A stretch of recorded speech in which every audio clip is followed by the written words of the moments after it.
a dark and a troubled side of life. There's a bright and a sunny side too.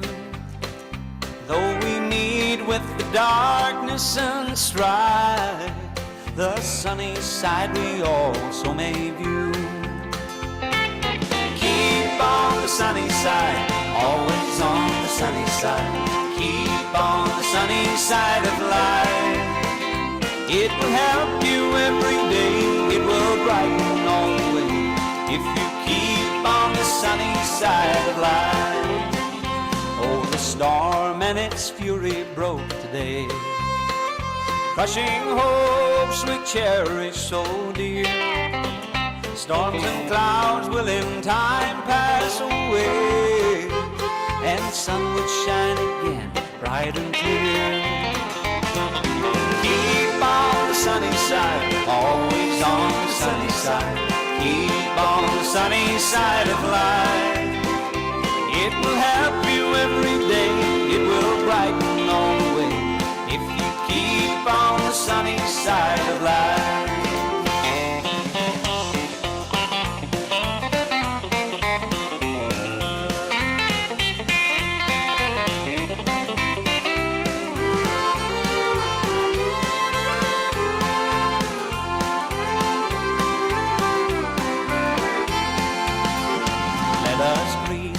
Song of hope each day. Though the moments be cloudy or fair, let us trust in our Savior always, to keep us everyone in His care. So keep on the sunny side, always on the sunny side. Keep on the sunny side of life. It will help you every day, it will brighten all the way, if you keep on the sunny side of life. Oh, keep on the sunny side, always on the sunny side. Keep on the sunny side of life. It will help you every day, it will brighten all the way, if you keep on the sunny side of life. If you keep on the sunny side of life. Good advice to us all. Keep on the sunny side of life. You're welcome to the programme. 8 minutes past 8, and share the programme if you haven't already done so. You know that by now anyway. Back to the yawning. I could sleep. I could have slept all day, cold and miserable, and just done nothing. Don't do anything anytime, but I done even far less the day. I didn't go out to see any parades or one thing or another. I wasn't going to be stupid enough to go out and stand and get foundered and soaked for nobody. Black men or nothing. I wasn't for doing it. And I didn't. Just sat in the house and kept the heat on. It hasn't made much of a difference, mind you. The radiators must need... They must need took off and bled it. Because, oh, foundered. Absolutely foundered. Could do with a coat on. But anyway, as you know, I don't complain. Hope you're going to enjoy the programme tonight. I hope you're all in the house and safe and warm and well and not out. You've no need to be out the night like that anyway. Just lock the doors, shut the blinds, put the heat on, or keep the stove burned or stoked up with the blocks and the sticks and the coal, and stay with me till round about 9:30 or thereabouts, and we'll continue on now with the music. And this is Linda Randall this time, and Heaven Came Down.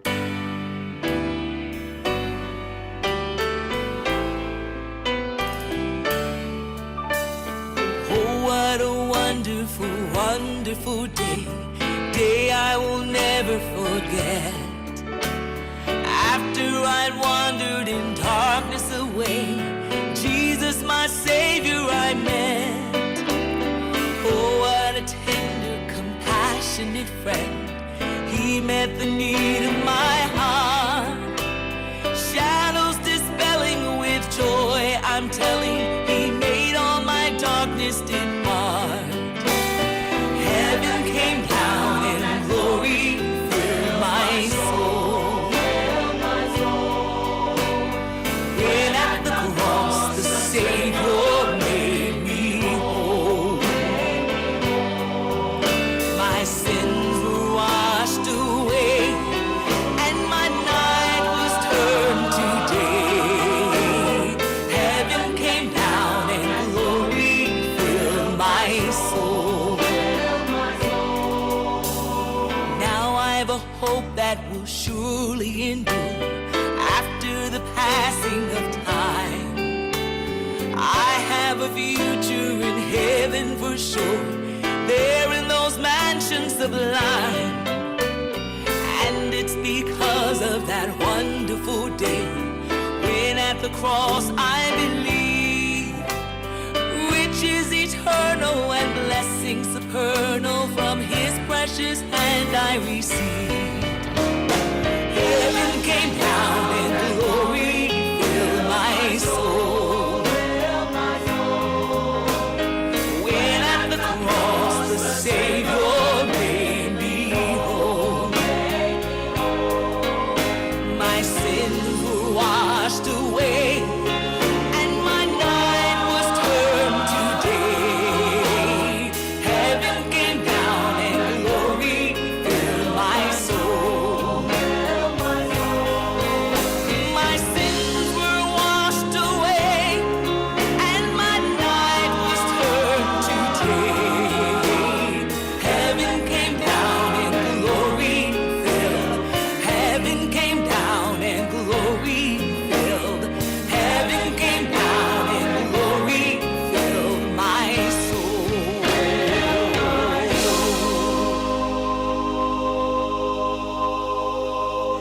Linda Randall, heaven came down and glory filled my soul.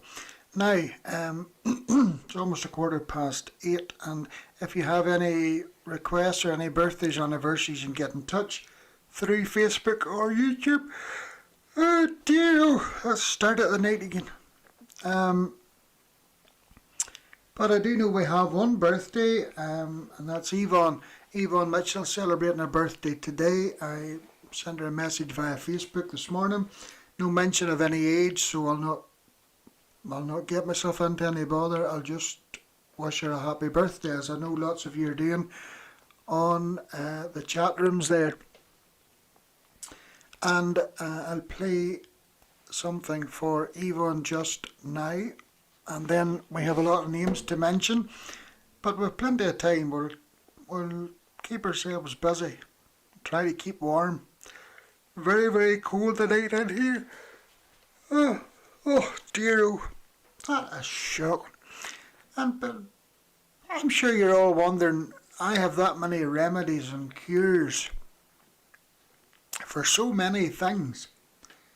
Why can I not cure myself from yawning? I might have a solution, but the solution I have, or I need, I might not have in the house. Did you ever stop to think about that? I do have a couple of things tonight. I'm not going to go into a lot of detail, but I had been thinking about how different towns, villages, events got their names. And I'd been thinking about this really all week, and you couldn't delve into every town and city and village and every event. You just couldn't do it. But I've been studying them this week, and I have a few here that I'm going to share with you tonight. So if you want to get a pen and a piece of paper, you can write these down. May be beneficial if you're ever going to a table quiz or anything. You might be asked these questions, and I have the answers for you tonight. There've only a few, 3 or 4. But if you live in a town, village or city, well obviously you live in some one of the 3. If you want to know how your area became known as what it is now, if you want to let me know, I can certainly tell you. But I have a couple here anyway that I'm going to share with you just a wee bit later on in the programme. But this is Yvonne's cousin. His name is Norman Borland, and he's going to sing The Little Mountain Church House.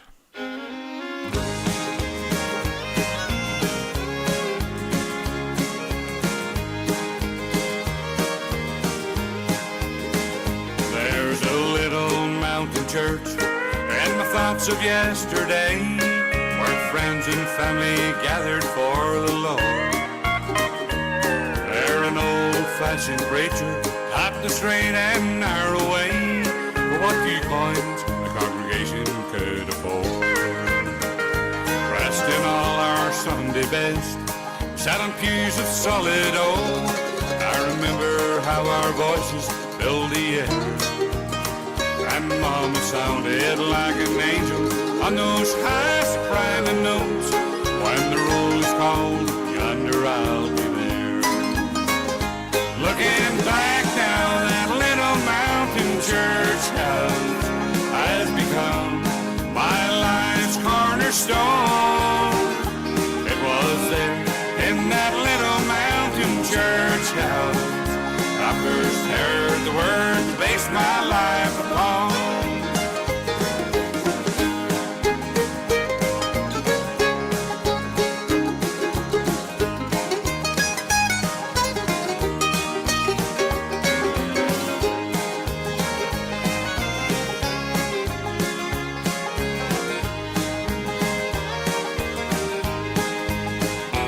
At the all-day Sunday sing and dinner on the ground, many were the souls that were revived, while the brothers and the sisters who'd gone on to glory land slept in peace in the maple grove nearby.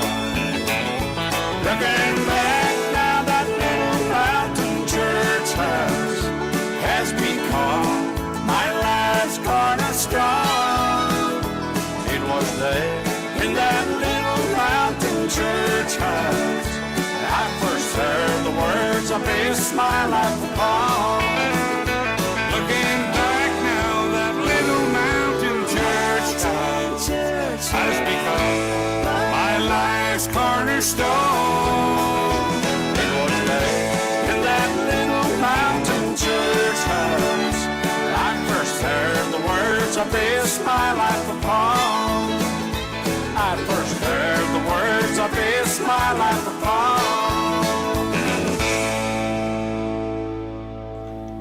Yes, Norman Borland, and I like to hear Norman sing. I think he's a great singer. And if I'm not mistaken, he's from, well, he's County Donegal anyway. I don't know exactly where, but a great singer. The Little Mountain Church House, 8:20. Some names first of all, before we get into any more business. There's Nellie in Drumbo, Rhonda Bowman, Eileen and Eric. Now, as well as preparing the programmes for this week and preparing some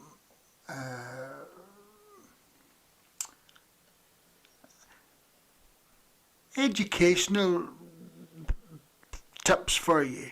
I think some of these things that I'm going to explain to you are really educationally very beneficial, especially for those who are maybe going to start working for their transfer tests and for GCESESs and for spirit levels and all those different exams that they've to do.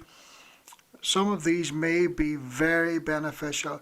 And I suggest that you get a pen and a piece of paper and you write them down, because once I tell them, please don't ask me another day to tell them, because I'm only going to say that once. But on top of all that, and being very busy this week, which I am every week, in case you think I just do nothing at any time, I have been very worried about a friend. And the situation is worrying because I'm at the stage now where I need to say something, but I don't know. I know what to say, I don't know how to say it.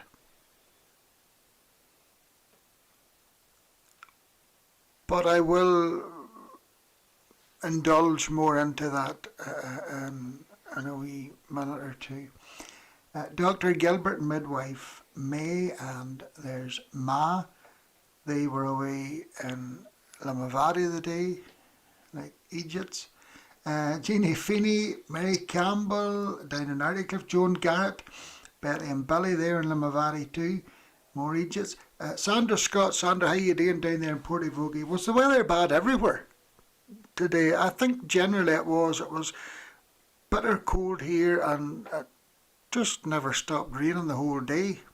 It was rough. Phyllis Heaney, Paddy Santoro, surprise, surprise. Paul Kyle, Marie Sterrett, Margaret Ledley, Evelyn Spires, Noel Murphy, Yvonne Mitchell, I mentioned, Harvey Nichol, Auntie Gwen and Uncle Jim. What was it like in Radstock today? And Betty Patton in Rafo in County Donegal. What? Wet and windy. Who said that? It's not down there, wet and windy.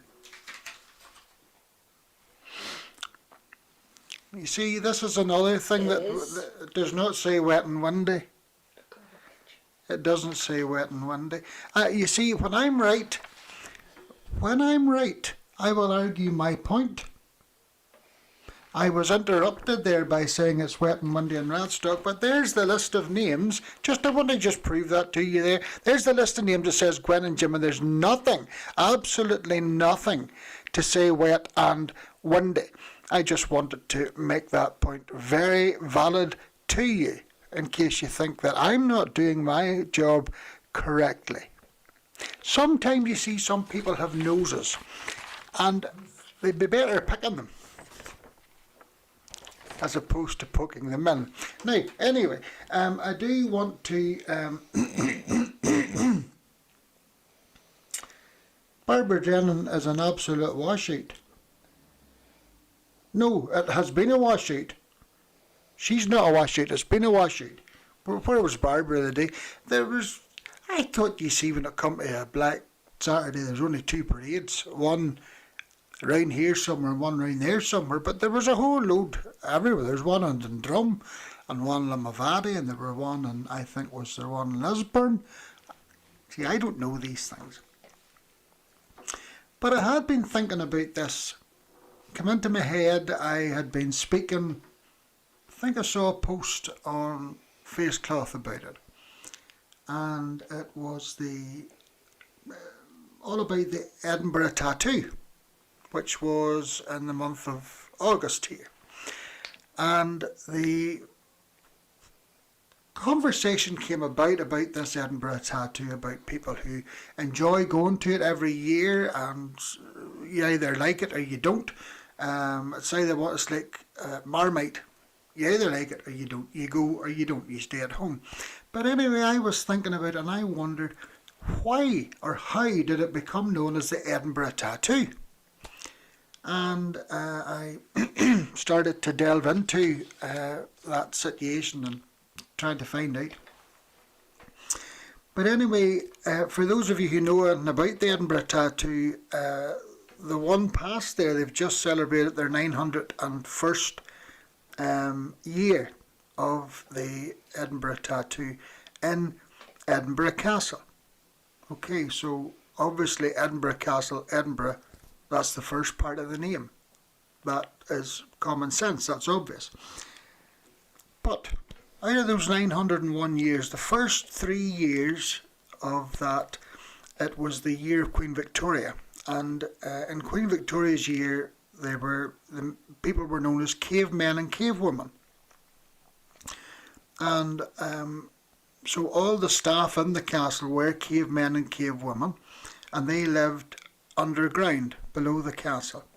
But Queen Victoria, she decided she would start charging for people to come in to see all these pipe bands and all this carry on, this military regalia thing.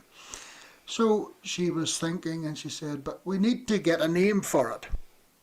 There was no name for it, it was just a festival.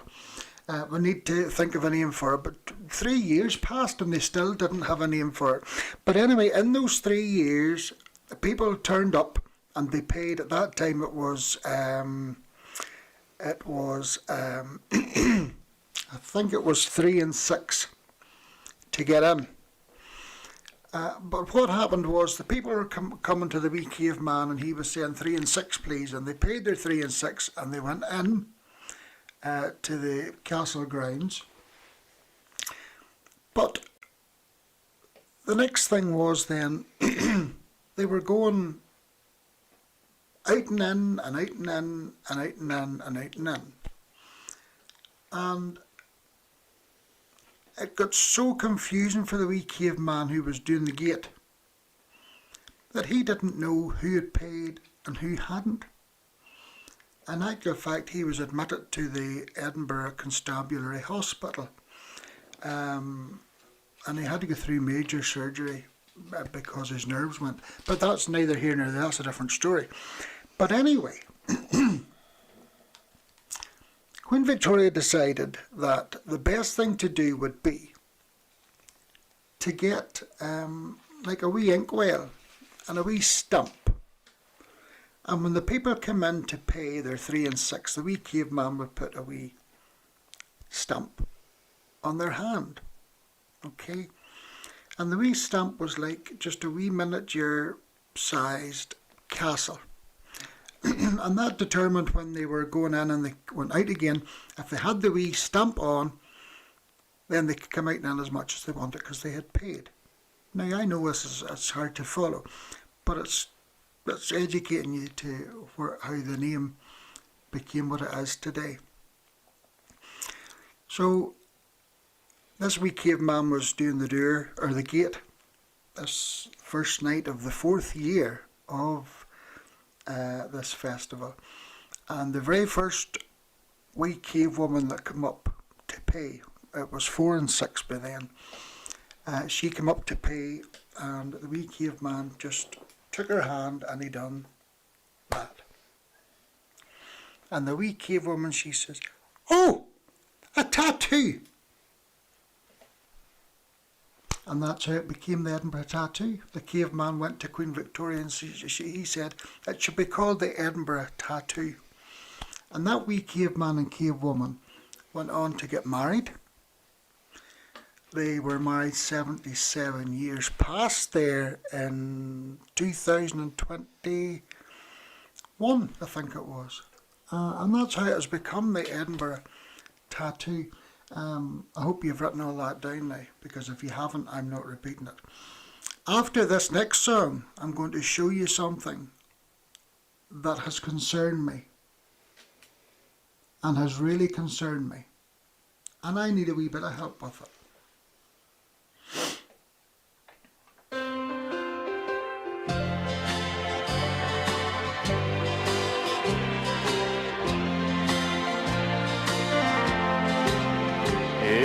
Knelt beside the rubble of an aching, broken heart, when the things you gave your life to fell apart. You're not the first to be acquainted with heartache, grief, or pain. But the Master promised sunshine after rain. Hold on, my child, joy comes in the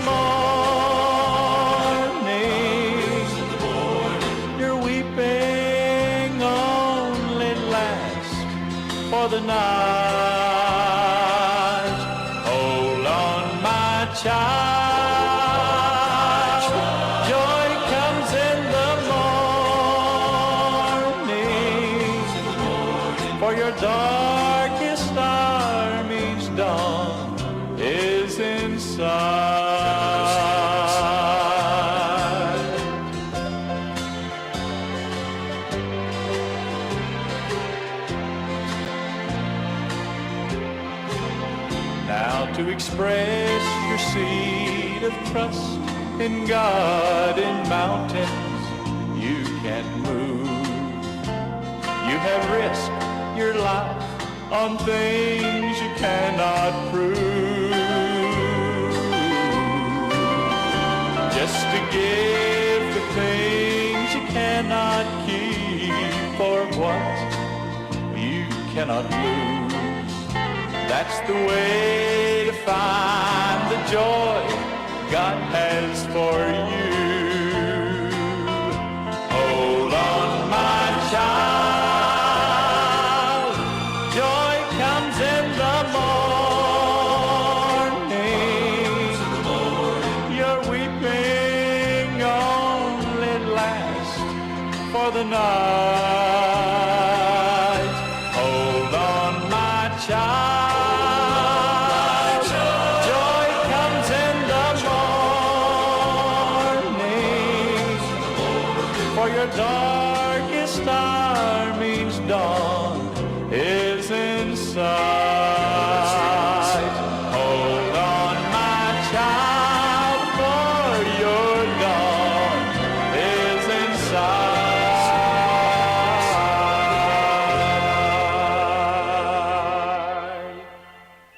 Jim Wellborn and Hold On My Child, Joy Comes in the Morning. Now, I want to show you something that's on my phone. I don't have all this fancy apparatus behind me that I can show things. I just have my phone, but it does the job.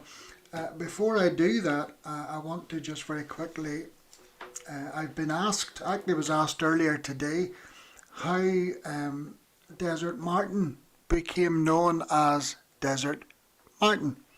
And that actually was one of the simpler things that I had to divulge into. Desert Martin was named in the early 1600s. Not a lot of people know that, but Mary and Tommy Davison will, because they are from there. But in the early 1600s, Desert Martin became Desert Martin simply because of a gentleman called Martin McAleer.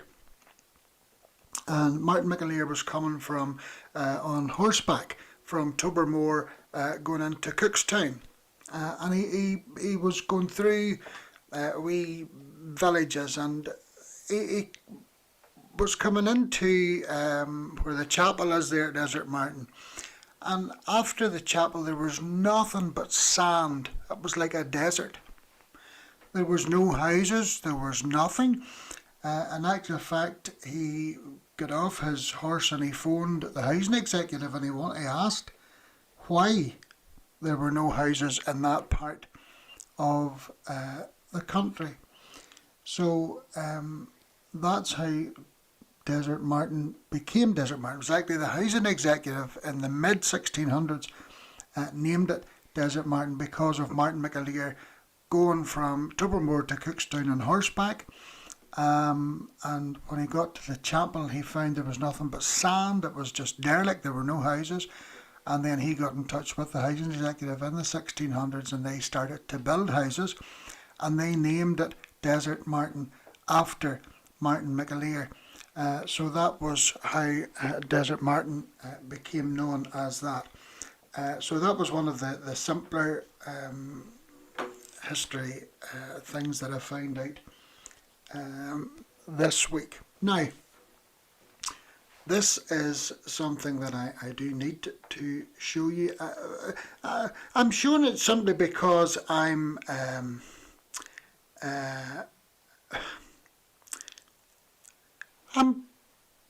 concerned. Now, I'm concerned in the way that, not because this gentleman was doing this, but because his wife was looking out the window watching him doing it. That's nearly what I couldn't understand more. And I want you to look at this now. Can you see this? I hope you can see it, because it has been stressing me out for 3 days since it was sent to me. You see the grass there? You see the grass? Well, this gentleman has a lawnmower and he's going over the tarmac, not the grass. And that gave me great cause for concern. And I didn't know what to do or what to say. And his wife sent me that video and she seemed okay with it. And I just text back and I said, is he colourblind? Does he not know grass is green? So maybe you can help me with that. I don't know what to say or how to go about saying, you know, you were cutting the tarmac and the grass still needs cut.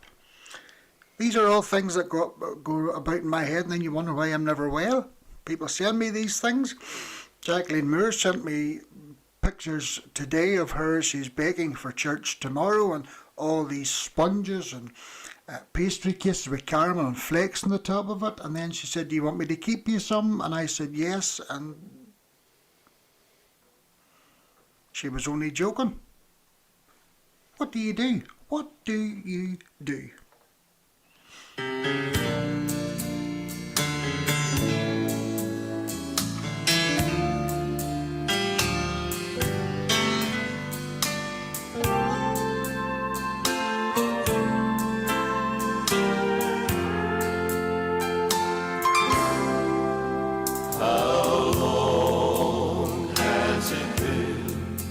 Since you talked with the Lord and told him your heart's hidden secrets,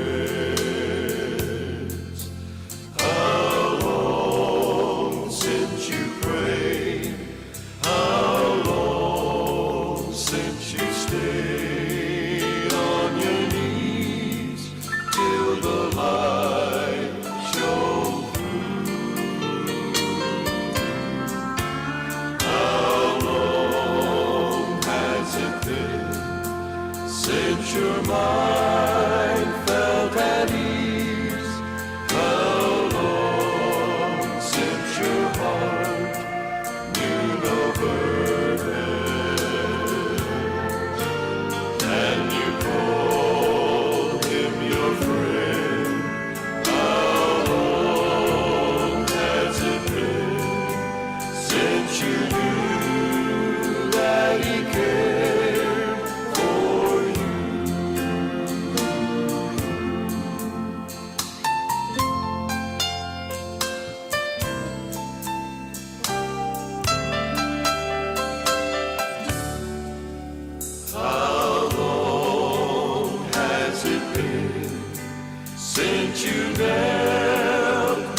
Quartet, how long has it been since you talked with the Lord? And I have a little message here from the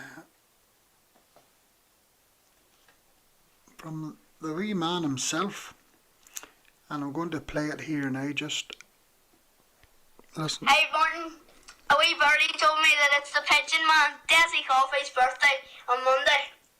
I would just like to wish him a wing-tastic birthday. I hope that he gets a tweet of a chocolate cake and gets to peck every single bit of it. A wing of a birthday, and gets to peck every single bit of his cake.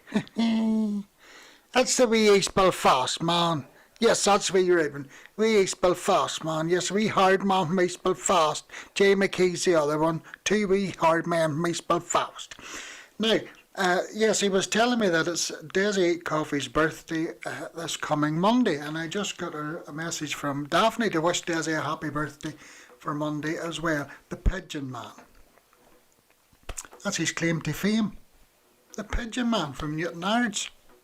Well, I think that they say everybody gets 15 minutes of fame. Is that a thing? Is it? Mm-hmm. I'm still waiting for mine. I'm still waiting for mine. Eric's got his now.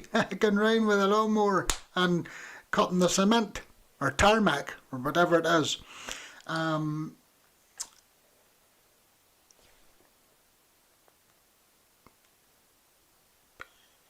If you don't want me to highlight on these matters, don't send me the videos or the pictures, because you know I'm going to use them.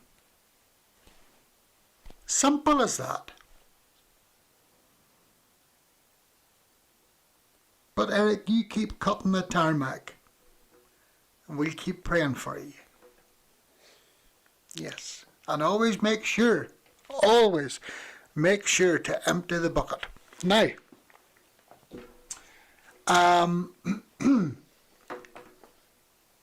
Nellie has asked about Drumbo, the history of Drumbo. Thankfully I do know that, in case you're going to try and catch me out, but we'll play a song first of all.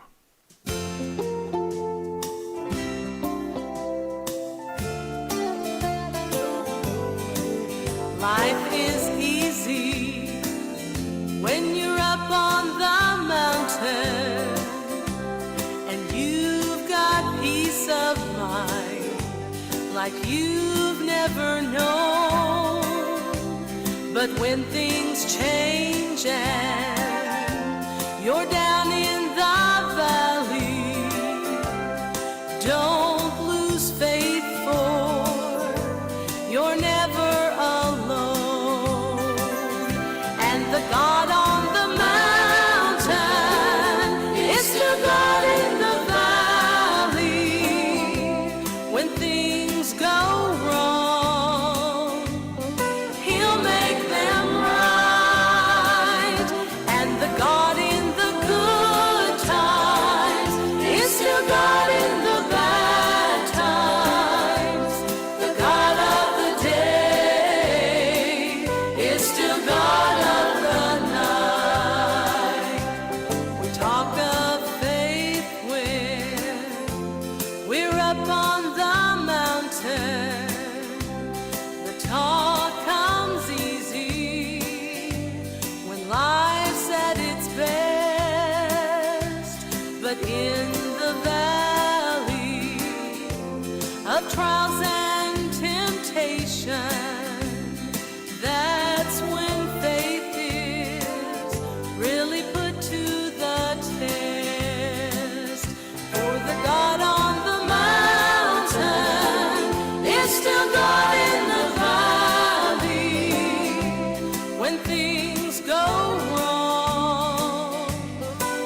is still God of the night.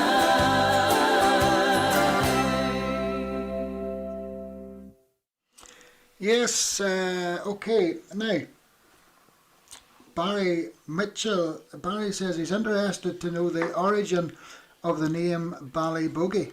Okay, thankfully I did actually study that one this week, and also Drumbo I did study that one. So all I really want is, this is a gospel program. You're hearing the very best in gospel music, but it's nice that I am able to pass on a little education, a little history. I think it's important to know the history of places, and you know, you go to visit places and you always wonder, how did that become known as that? You know, it's good to have that knowledge that you can pass on to. Maybe you have people coming from Australia or New Zealand or Sharkin, and they're coming over on holiday, and you're able to take them to these places and say, well, look, this place is called this because. It does no harm to show yourself educated in a little way. Avril Strange, hello. David, or William and Hazel Galbraith, Mary and Tommy Davison, and Elaine and Mark, good evening. John and Eileen Irwin, there's Frida Murphy, and Anne and Harry Richmond, and Ronald and Jennifer Morrison, and then Diane and her mum Hazel as well. Jeremy Williams, Molly, hello to Molly up there in Belfast, Sharon Gillers, or Sharon, Diane and Roy Brown, Florence Gamble, Lynn and Isabel Seffen, hope you enjoyed your wee break.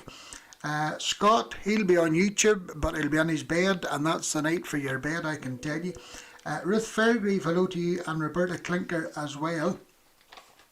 And there's still more names here. May Reynolds, Anne Kirkpatrick, and Gemma and Roland, Violet McMillan up there in East Belfast, and Flora Christie, and David and Hazel McBride, and Agnes Spears. And there's more still to mention. Now, Drumbo.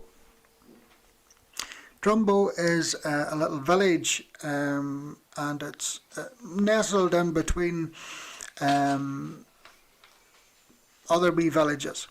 Now, I'm sure many of you will know, if you studied at school, especially up around the Belfast area, part of your history would have been about Little Bo Peep. Little Bo Peep lost her sheep. And where did she lose her sheep? I'm going to tell you now. So Little Bo Peep went on a journey through the majority of Northern Ireland in about 1804. And as she went on her journey walking, as she did then, she had an army of men behind her playing the drums. But she had travelled this particular day for many, many miles, and she stopped in this little village. There was just a wee church and a wee little church house, and that's all there was at that time. But she was so tired. The sun was shining, she was exhausted, and she was dehydrated. And she looked for a shop, but there was none. So she rested for a while. And her merry men who were behind her, I think there was about 35 at that time, playing the drums, the bass drums and the side drums, they rested also. And she then contacted the Belfast City Council at that time in 1804. I can't remember who was the mayor at that time. I think maybe it was Alliance, I don't know.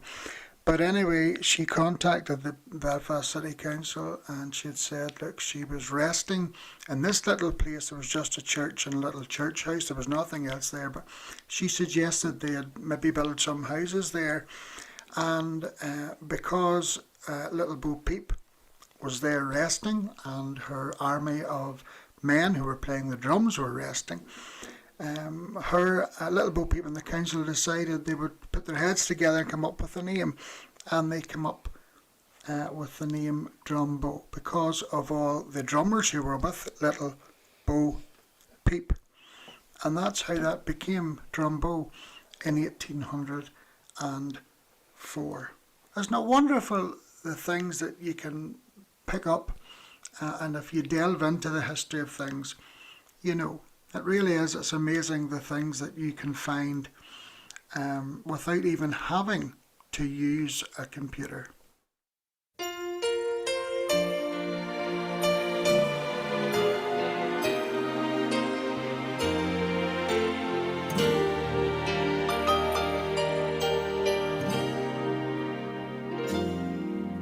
When I think of how he came so far from glory, came and dwelt among the lowly, such as I,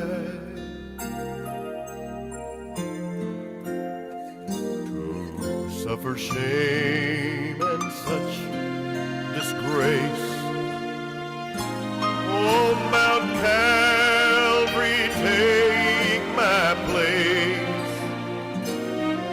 Then I ask myself this question: who am I?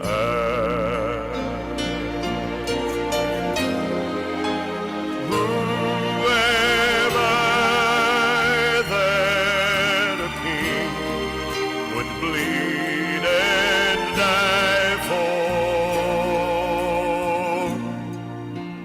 Who am I that he would pray, not my will thine for?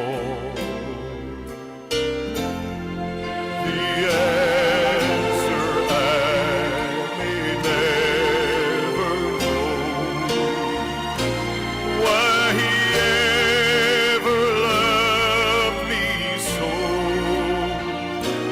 To an old rugged cross he would go, for who am I?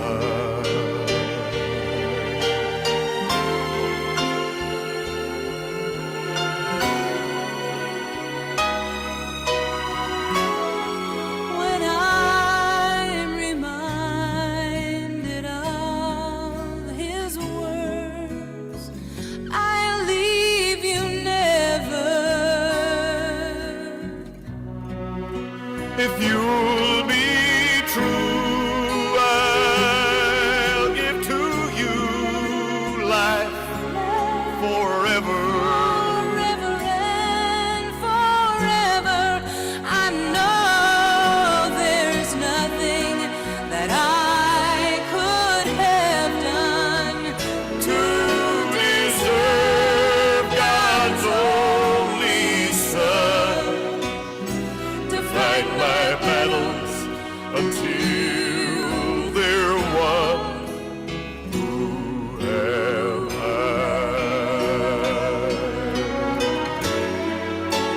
Who am I that a king would bleed and die for? Who am I that he would pray, He would pray. not my will thine for? The answer I may never know, why he ever loved me so. To an old rugged cross he would go, To an old rugged cross he would go. that to an old rugged cross he would go. For who am I?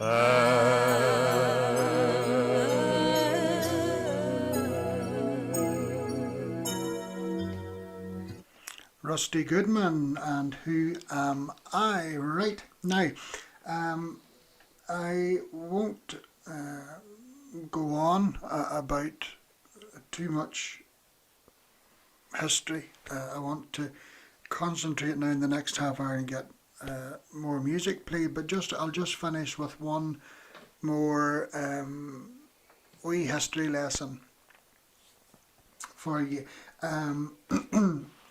because it was Barry Mitchell wanted to know how Ballyboogie got its name, so I'll just finish with this one tonight. Someone asked me during the week about the Giant's Causeway, how it got its name. A lot of people refer to the Giant's Causeway from a giant, Finn McCool, which is actually nonsense, absolute nonsense. There was never a giant called Finn McCool. The only McCools that there were lived in Ballymena, and there was no Finn among them. So that's just hearsay. In actual fact, the Giant's Causeway was discovered by a man called Billy Madole from Marhafelt, and he was down there again, must have been the 1700s, and he had size 15 feet, and he had left footprints in the muck, and somebody had discovered these footprints and said, oh, there has been a giant has been here. And that's how they called it the Giant's Causeway, and that's actually thanks to Billy Madole from Markerfeld. So some things you hear and you believe them, but you're not right to believe them. You're better getting it from the horse's mouth, and I'm the horse tonight. Ballyboogie, very quickly, very, very simple. Angus McBarton from outside Ballymena he just loved Ballymena. He loved everything about it, and he thought every town, every village, every city in Northern Ireland should begin with Bally, because Ballymena meant so much to him. And I knew him. He worked to Ballymena Borough Council, and you can't give a road or a street or an avenue a name without going to the council. They have to pass all these laws. So Angus loved Ballymena so much, but he got a job with the council, and he was on the committee of naming all these different towns and villages and cities in Northern Ireland, the ones that were left yet to be discovered. And he was out in his bicycle one day, going round all these wee places, and he said, well, this is a wee townland, it needs a name. And he wanted to call it Bally something or Bally something. So there are a lot. There's Ballymoney, Ballymena. There's Bally James Duff. There's Ballymacary. There's lots of Ballys, and there's Ballyboogie. Why was it called Ballyboogie? In actual fact, it was one of his assistants who worked with him in the council knew that Angus had an awful habit of picking his nose, and they were having lunch one day, and Angus, not Granny Agnes, Angus was sitting at his lunch with his tomato sandwiches from last week, and he was picking his nose while he was eating his sandwiches. And the wee woman who was his assistant, she was his PRA, she said, that wee place that you want to get named Bally something, why not call it Ballyboogie? And he says, why? She says, because you have an awful habit of picking your nose and you pick boogies. So they called it Ballyboogie. That was 1804. And now I will just continue on with the music. I don't know why people are making me laugh when I'm trying to be sensible and give you full history of things. I don't understand it. But anyway, that's Ballyboogie.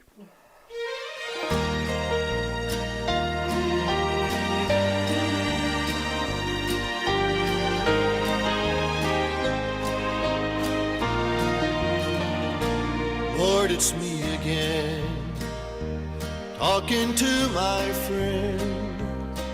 I'm grateful I can always count on you.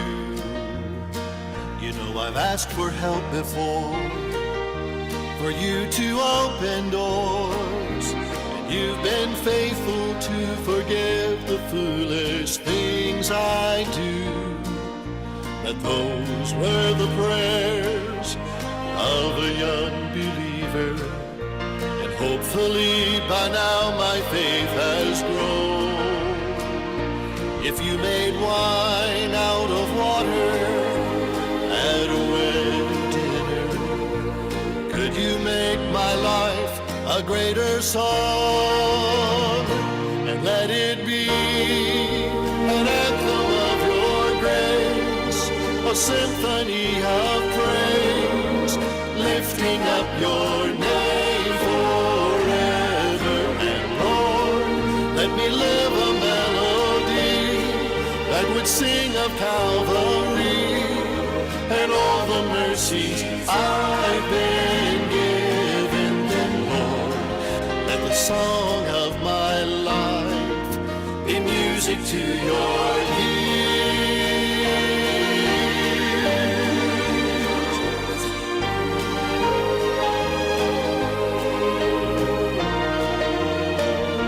I want to know you more, like I never have before.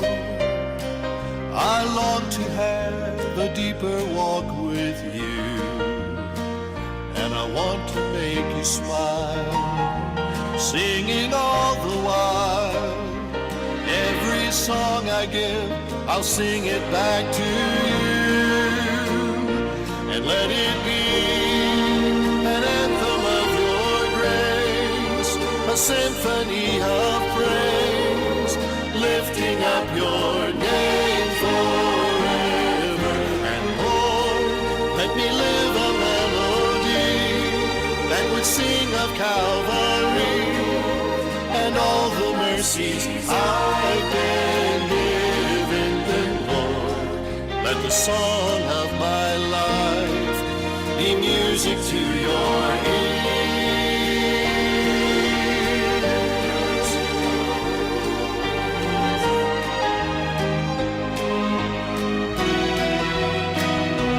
Let it be an anthem of your grace, a symphony of praise, lifting up your name forever. And Lord, let me live a melody that would sing of Calvary and all the mercies I've been given. Then Lord, let the song of my life be music to your ears.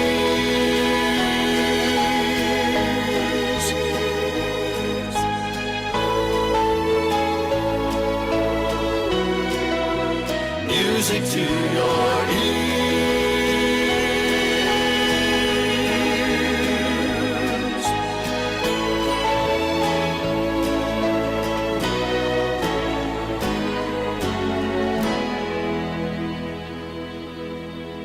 There was a singer called Ed Russ and Music to Your Ears.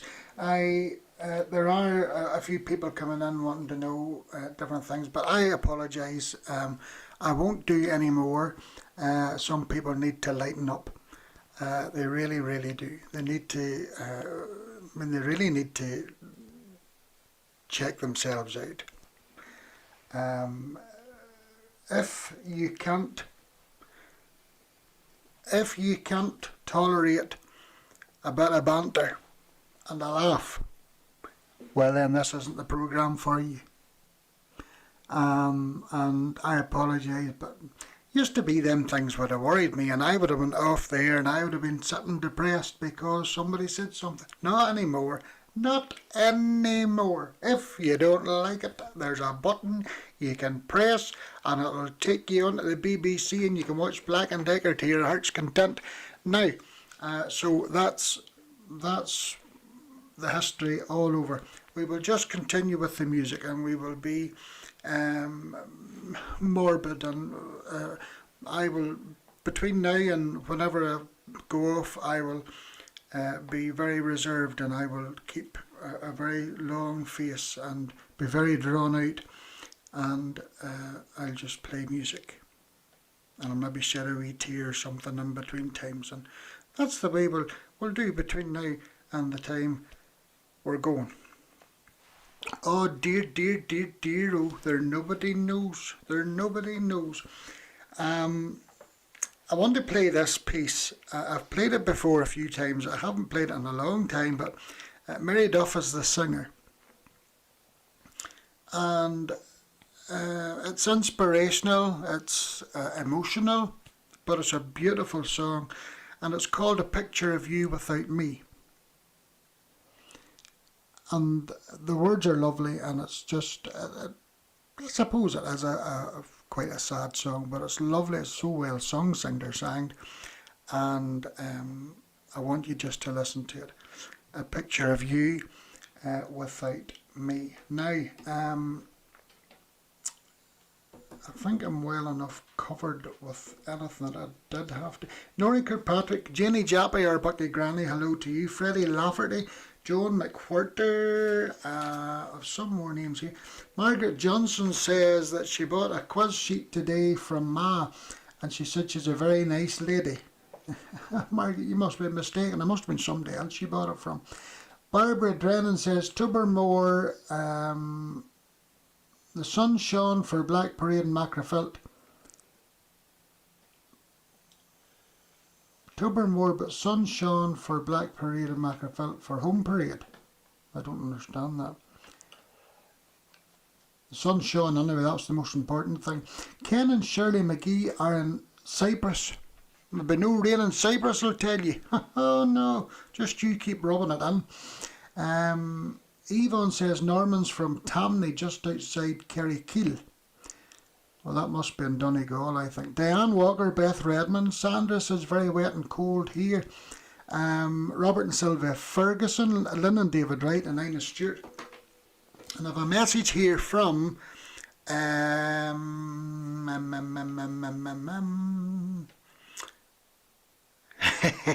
Robin and Marilyn Smith. You see, some people are very appreciative of things that they're told, and they take it in.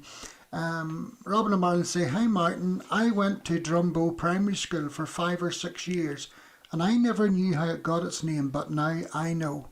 And they're thanking me for telling them. You see, that has made me very emotional, that someone would take the time to privately text me to thank me for giving them the information that they never knew, and yet they attended school in that village all those years. That's sad. That's sad, and that should be on the curriculum for schools, that you know the history of your school and the townland that you're in. That is so sad, and I need to speak to the Education Authority about that, and I'll make a wee note to do that on Monday. I don't think they're open on a Monday. I think the way education is at the minute, I don't think they're open at all. But anyway, I'm glad, Robin and Marla, I'm glad that you know that, and you feel complete now, don't you? You feel complete when you know your roots, and you know where you come from, and you can be proud and be able to tell people that little Bo Peep passed through that village with her band of drummers. This is the song.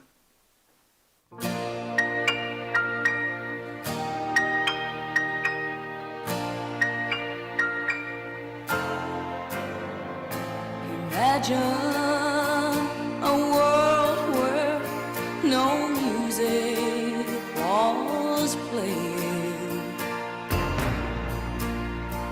and think of a church with nobody praying.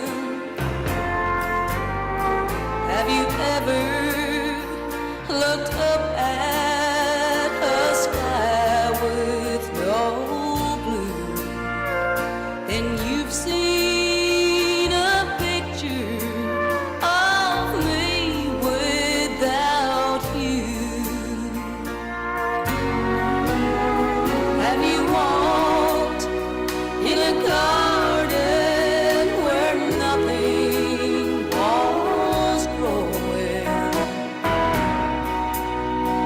or stood by a river where nothing was flowing? If you've seen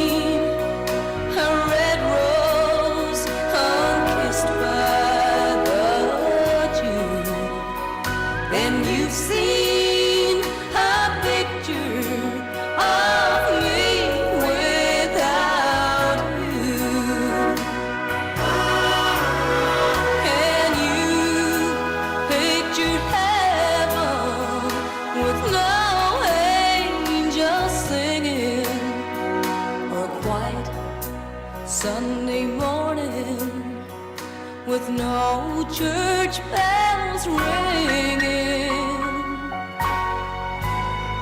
If you've watched as the heart of a child breaks in two, then you've seen a picture of me without you.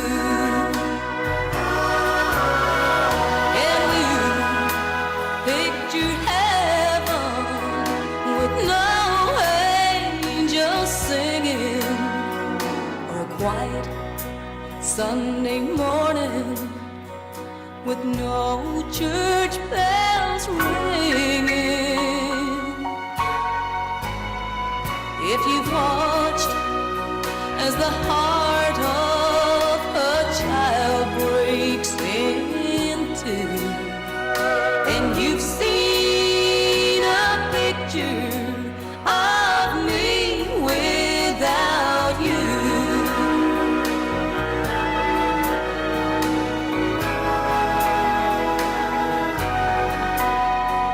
And you've seen a picture of me without you.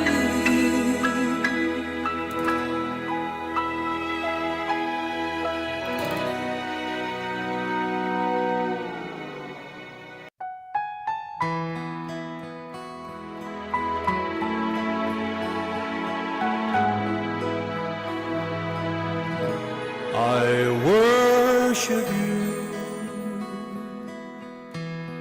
I worship you. O Holy One, O Son of God. I worship you. I worship you. O Holy One, O Son of God. You are worthy of all of my praise. You're the one to whom my hands are raised. I worship you. I worship you. O Holy One, O Son of God.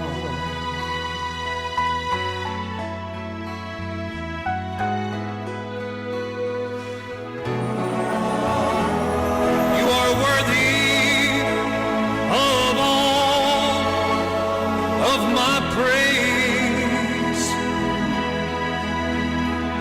You're the one to whom my hands are raised. I worship you. I worship you.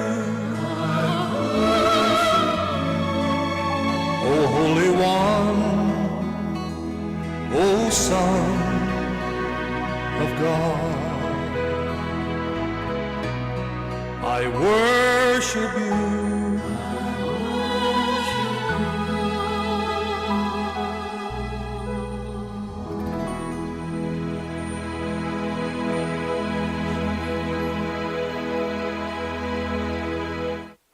The man who needs no introduction, Carl Robertson, and I worship you. So tomorrow, we're not going home yet, we're not finished yet at all, but tomorrow 3 o'clock to 5, I'd love your company, and we'll do this all over again. Tomorrow Sunday is, as you know, more traditional. Sunday afternoon you can relax and sit back and enjoy the music that I've chosen for tomorrow's programme. We'll have quiz questions. Sharon will be by the phone for your calls and requests and dedications. And we have a poem from Lynette. That's all tomorrow at 3 o'clock, God willing, from 3 until 5. Then this coming Thursday night, the 4th of September, again, God willing, we hope to be up in the Iron Hall in Belfast. I can't remember the name of the street. Is it Templemore Road? Is that where it is? Molly, would you give me a wee hand, love? I can't remember whether it's the Templemore Road or Templemore Swimming Pool or where it is, love. I don't know. But that's where we plan to be on Thursday night. My cousin Brian is being, I was going to say induced again. That was our Anna, put that in my head. I was talking to Anna during the week and she was saying, you would probably say induced, and that has been in my head now. He's being inducted. He's being inducted as the new pastor of the Iron Hall on Thursday night. So we're looking forward to that, to sharing fellowship, and be good to see Molly and Jay and lots of others there. Maybe Roberta Clinker maybe going as well. Templemore Avenue, Roberta says. That's okay. I knew it was Templemore something. So God willing, we look forward to being there on Thursday evening for Brian's induction. And then that's Thursday. There's something on Friday. No, Thursday morning I'm getting my feet done. Not that you're one bit worried about that. We're not selling tickets for that. There's something on Friday. What's on Friday? What's on Friday? Do you know? I don't know. Is there something on Saturday? Mm-hmm. What's on Saturday? The Braid. The who? The Braid Centre in Ballymena. What's that? I'm not going to that. NS concert. Oh, why the NS concert? Oh, why the concert on the 6th? Yes, and just while we're speaking about that, I did send a message today offering sincere sympathies to Heather and Victoria. Couldn't remember her name there. Heather and Victoria on the loss of Heather's husband Albert and Victoria's dad. I'm sure maybe many of you heard that Albert died suddenly.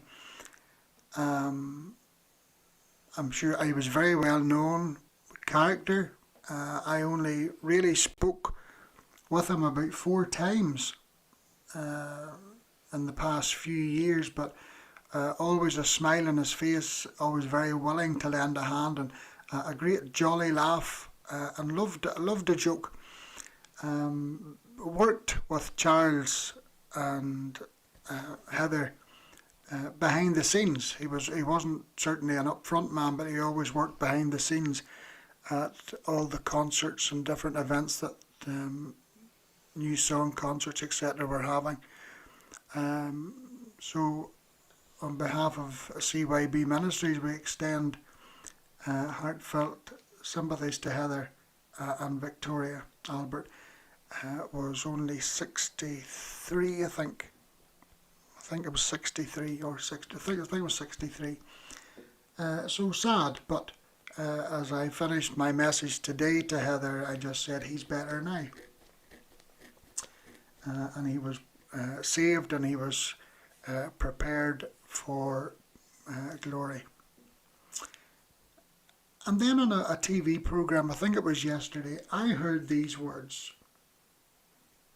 And I'm sure you've heard them before, but fail to prepare, prepare to fail.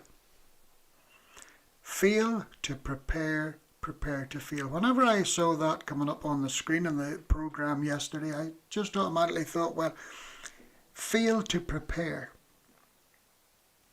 It's a bit like life.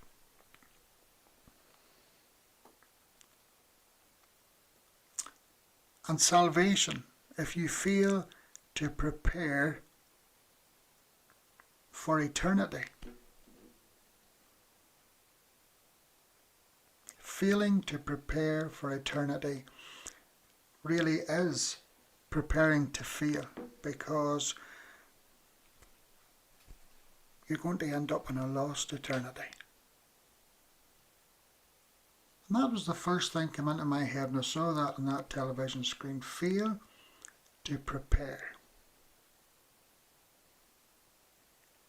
Have you prepared? It's amazing that even again on programs, should it be documentaries or any sort of programs at all, people who live their lives in the world never give God or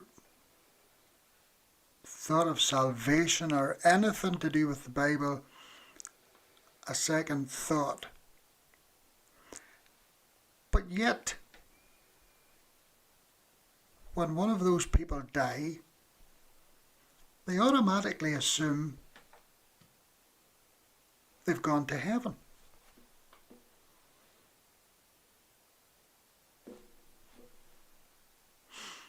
What gives anybody the right to assume that? When they spend their life, they don't go to church, they don't consider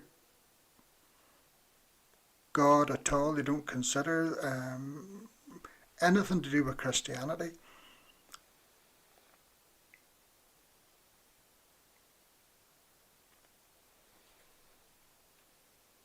But yet when someone belonging to them dies, oh well, they're no more suffering now, they're up in heaven. And that's not how it works. No matter what any person will tell you, anybody on a pulpit or anybody will tell you, that is not how it works. You have to prepare for eternity. If you want to go to heaven, you have to prepare. You have to be prepared. You have to be born again. You have to ask the Lord Jesus into your heart. You have to believe that He died for you and that He rose again. And you have to accept Him into your heart. When you do that, then you can say, I'm prepared. I've made my preparation. I'm going to heaven. Not until that time. Anyway, it's 24 minutes past 9 and I'm going to keep on playing the music. I'll stay at about 20 to 10 or so if you want to stay with me.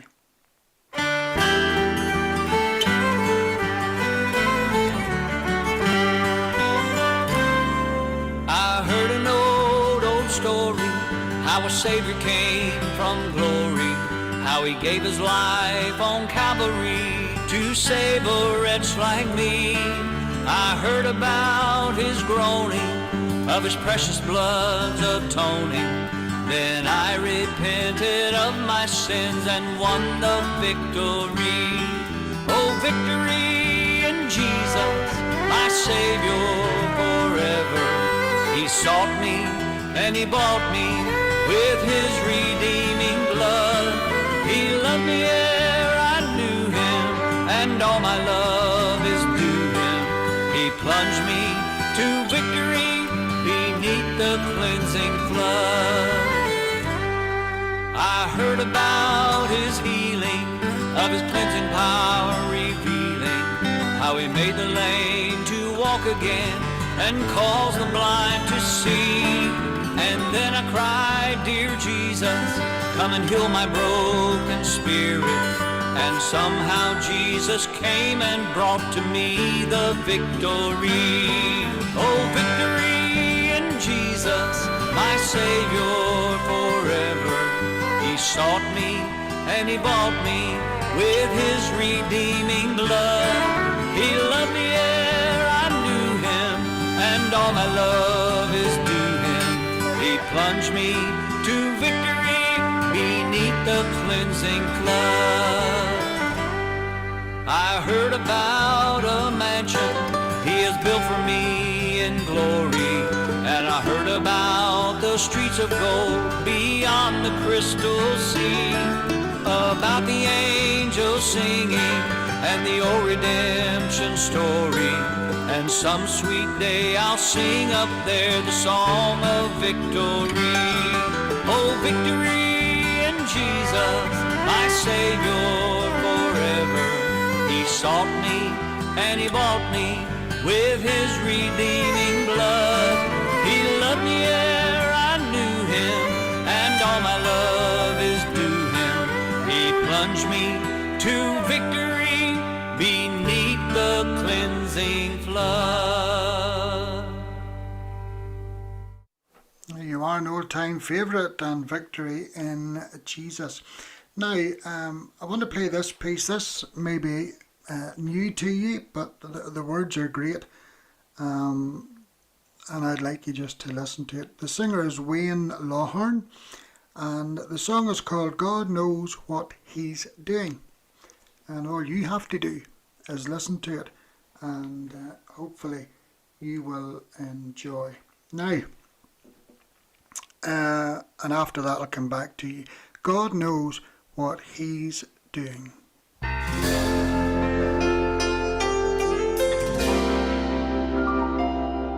I remember the moment my little world fell apart. Plans and dreams that I had were ripped right from my heart. It's then I was reminded who's really in control. He knows what He's doing. He's never left me alone. God knows what He's doing. I'm giving Him control. I've just got to trust Him with my heart, with my soul. I cast on Him completely all my troubles and my care. And God knows what He's doing, even when I'm unaware. You messed it up again. Some things never change.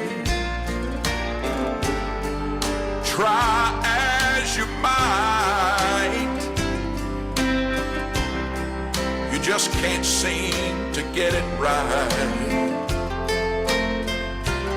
So let me remind you, there is one who's here to help, and He knows what He's doing. For my Lord does all things well. Oh, God knows what He's doing. I'm giving Him control. I've just got to trust Him with my heart, with my soul. Cast on Him completely all my troubles and my cares. God knows what He's doing, even when I'm unaware. Oh, God knows what He's doing, when I'm unaware.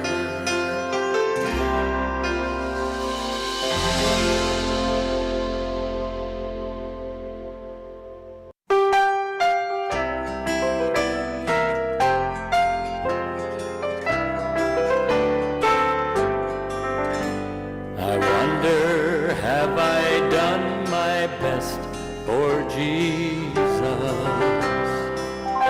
who died upon that cruel tree. To think of his great sacrifice at Calvary, I know my Lord expects the best from me. How many are the lost that I have lifted? How many are the chained I've helped to free? I wonder, have I done my best for Jesus when he has done so much for me?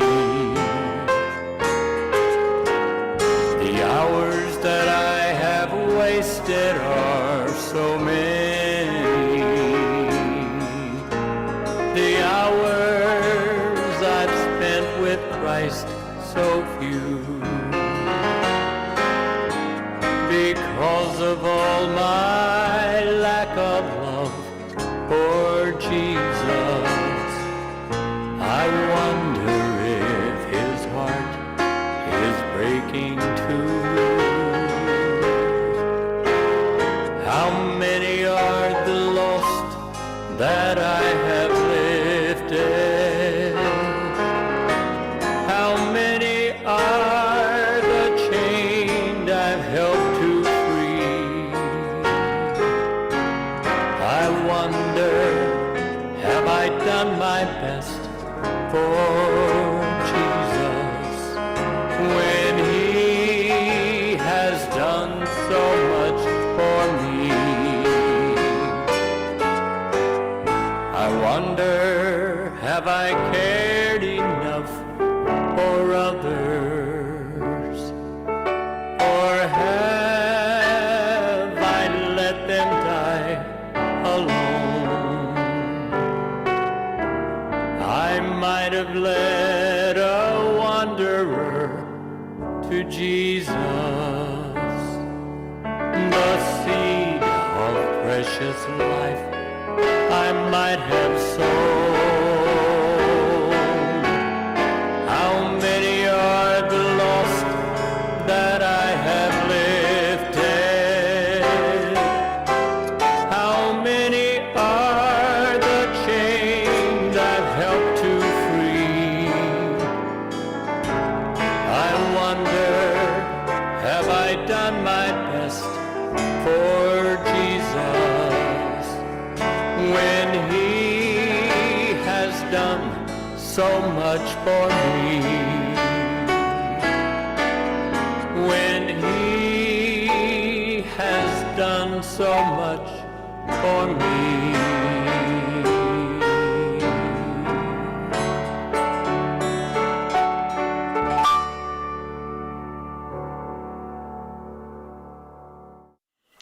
Danny Shelton singing that song and asking the question, I wonder if I'd done my best for Jesus. That's a question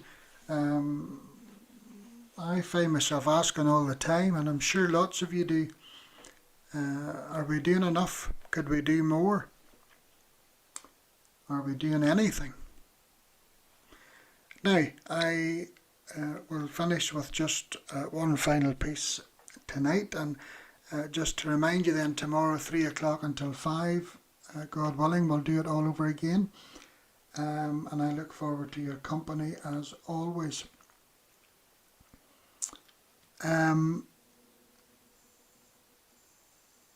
Yeah, so I knew there was something.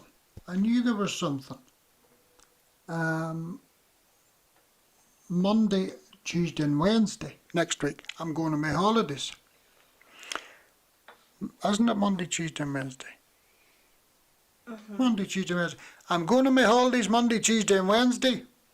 Where am I going? Portrush. Monday, Tuesday and Wednesday. Because the summer season's over and it's cheaper. So that's Monday, Tuesday and Wednesday. Then Thursday I'm for Belfast to the corrugated. What am I talking about? Corrugated. the Tin Hall, the Iron Hall in Templemore Avenue on Thursday night for the induction of Brian Cruz as new pastor of the Iron Evangelical Hall. And then on Friday, I'm doing nothing. I'm getting my feet done. That's on Thursday. Saturday, I'm doing nothing until 8 o'clock, God willing. We'll do this all over again. Sunday, something on Sunday. That's what I wonder. And then on Monday, hold your tongue, Monday week. Drum roll. I'm not telling you what's happening. I'm telling you nothing.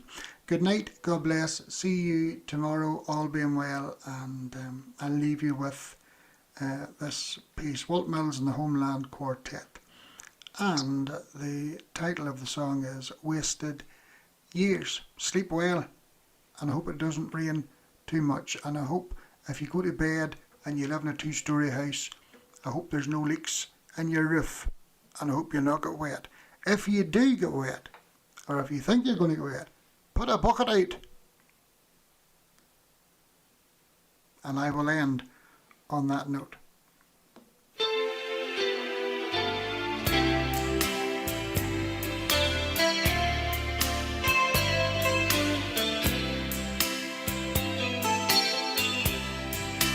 Wasted years, wasted years. Oh, how foolish as you walk on in darkness and fear. Turn around, God is calling, He's calling you from a life of wasted years. Have you wandered along on life's pathway? Have you lived without love, a life of tears? Have you searched for life's great hidden meaning, or is your life filled with long wasted years? Wasted years, wasted years. Oh, how foolish